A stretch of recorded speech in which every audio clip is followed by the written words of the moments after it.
پاکستان کے نامور شعلہ بیاں خطیب علامہ احسان الہی ظہیر سے سیاستدانوں کو ایسا کیا خطرہ تھا کہ ان پر 90 مقدمات قائم تھے؟ وہ فوجی جنرل ضیاء الحق کے بارے میں کیا کہا کرتے تھے؟ کیا آپ جانتے ہیں کہ عطا اللہ شاہ بخاری ثانی کہلائے جانے والے علامہ احسان الہی وہ پہلے پاکستانی عالم دین تھے جسے بم دھماکے کے ذریعے سے اڑایا گیا؟ تو دوستو، آج کی ویڈیو میں ہم اہل حدیث کے نامور عالم دین اور سیاسی اور سماجی شخصیت علامہ احسان الہی ظہیر کے مکمل حالات زندگی آپ تک شیئر کرنے والے ہیں۔ آپ دیکھ رہے ہیں مسٹر پرل خان۔ تو آپ سب سے چھوٹی سی گزارش ہے کہ ہمارے YouTube channel Mister Pearl Khan کو سبسکرائب کر لیں تاکہ آنے والی ہر نئی ویڈیو بآسانی آپ تک پہنچ سکے۔ 31 مئی 1945 کے روز سیالکوٹ کے رہائشی حاجی ظہور الہی کے گھر میں بیٹے نے آنکھ کھولی جس کا نام احسان الہی رکھا گیا۔ چونکہ ان کا خاندان دیندار تھا، یہی وجہ تھی کہ ننھے احسان کو حفظ کرنے کے لیے مدرسے میں داخل کروایا گیا۔ انہوں نے صرف 9 برس کی عمر میں قرآن کریم حفظ کرنے کی سعادت حاصل کر لی۔ تب 9 سالہ حافظ احسان الہی ظہیر کو یہ اعزاز بھی حاصل ہوا کہ انہوں نے رمضان المبارک میں نماز تراویح میں قرآن مجید سنایا۔ احسان الہی ظہیر کو بچپن سے ہی خطابت کا شوق تھا، اور ہوتا بھی کیوں نہ، ان کے گھر میں مولانا عطا اللہ شاہ بخاری کی خطابت کا چرچا تھا۔ احسان الہی ظہیر نے دینی تعلیم کا سلسلہ جاری رکھا اور وہ گجرانوالہ اور فیصل آباد کے مدارس میں زیر تعلیم رہے۔ مدارس عربیہ کے ساتھ ساتھ انہوں نے پنجاب یونیورسٹی سے فارسی، اردو اور عربی میں ماسٹر کیا۔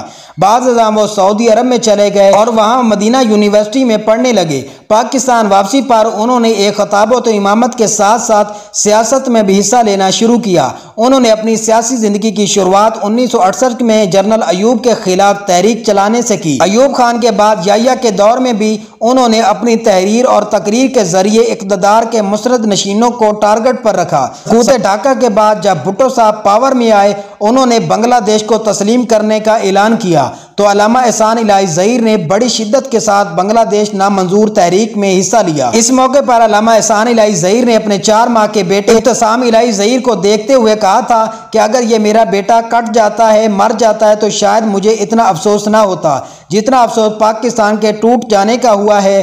جلد ہی انہوں نے ایک ایسے سیاستدان کی پارٹی کو جوائن کیا جو اپنے جلسوں میں اعلان کیا کرتا تھا کہ میں بھٹو کو پھانسی دوں گا۔ علامہ احسان الہی 1972 میں ایئر مارشل ریٹائر عسکر خان کی تحریک استقلال میں شامل ہوئے تو حکومت نے ان پر قتل کے جھوٹے مقدمات بنا دیے۔ جلد ہی انہیں تحریک استقلال کا مرکزی سیکرٹری اطلاعات بنا دیا گیا۔ یاد رہے کہ ان دنوں میں میاں نواز شریف بھی تحریک استقلال کے متحرک کارکن ہوا کرتے تھے۔ بھٹو دور حکومت میں علامہ احسان الہی ظہیر مسلسل قید و بند کی صورتیں برداشت کرتے رہے، لیکن پھر اپنوں کی بے وفائی کی وجہ سے وہ 1978 میں تحریک استقلال سے علیحدہ ہو گئے۔ یہاں میں آپ کو بتاتا چلوں کہ مسٹر بھٹو کے دور حکومت میں ان پر 95 سیاسی مقدمات قائم کیے گئے تھے۔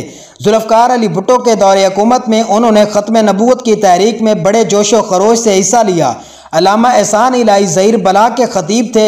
ان کا انداز خطابت ایسا تھا کہ سننے والا دنگ رہ جاتا۔ اپنی گرفتار آواز سے اقتدار کے ایوانوں میں لرزہ طاری کر دینے والے علامہ احسان الہی ظہیر کا شمار عالمی سکالر میں ہوتا تھا۔ عراقی صدر صدام حسین ہو، قذافی یا پھر آل سعود، ہر ایک سے ان کی دوستی تھی۔ جنرل ضیاء کے ماشاء اللہ کے بعد انہوں نے فوجی صدر کی پولیسیوں سے کھل کر اختلاف کیا۔ تب وہ MRD کے سٹیج پر نظر آتے، وہ جنرل ضیاء الحق پر خوب برسا کرتے۔ پنجاب میں وہ جنرل ضیاء الحق کے سب سے بڑے مخالف سمجھے جاتے تھے۔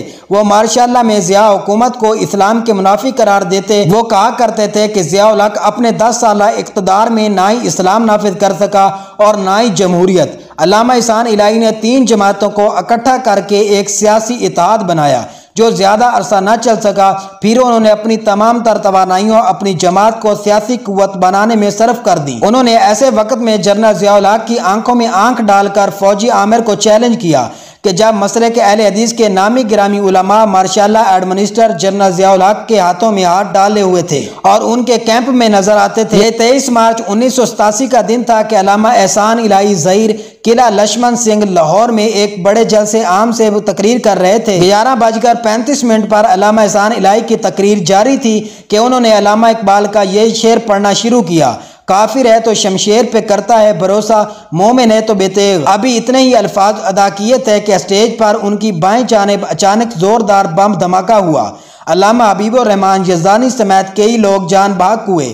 جبکہ علامہ احسان الہی ظہیر ایک ہفتے تک زندگی موت کی کشمکش میں مبتلا رہے۔ سعودی کنگ شاہ فہد بن عبدالعزیز کی خواہش پر انہیں فوری طور پر ملٹری ہاسپٹل ریاض منتقل کیا گیا، لیکن شاید بہت دیر ہو چکی تھی اور یہاں وہ 30 مارچ کو خالق حقیقی سے جا ملے۔ شیخ عبدالعزیز فہد نے ریاض میں ان کی نماز جنازہ پڑھائی۔ بعد ازاں مسجد نبوی میں بھی نماز جنازہ ادا کی گئی۔ سعودی حکومت نے پورے سرکاری اعزاز کے ساتھ انہیں مدینہ شریف میں جنت البقیع میں امام مالک کے پہلو میں سپرد خاک کر دیا۔